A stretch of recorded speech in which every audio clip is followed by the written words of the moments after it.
I'm going to show you guys how to center up a caliper on a rotor on the rear of an Asphalt late model. So you can see me right here taking off this ear. Don't know the actual name for it, but I just call it the brake ear.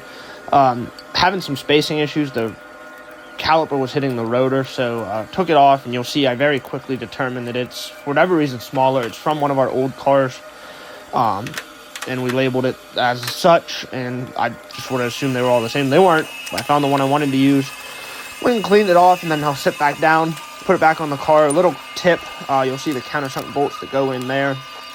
That gets really hot at the races, so make sure you put a dab of anti-seize on that just to make sure whenever you're at the races it's not going to seize up in there whenever you really need to take this apart because you got a problem. Put on the lock nuts on the back, that way it doesn't come off.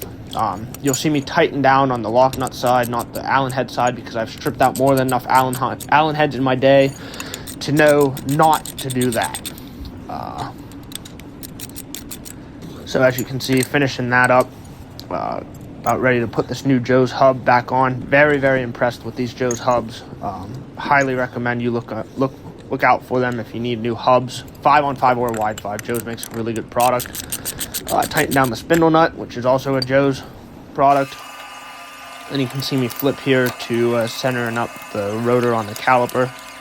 I said that the wrong way. The caliper on the rotor.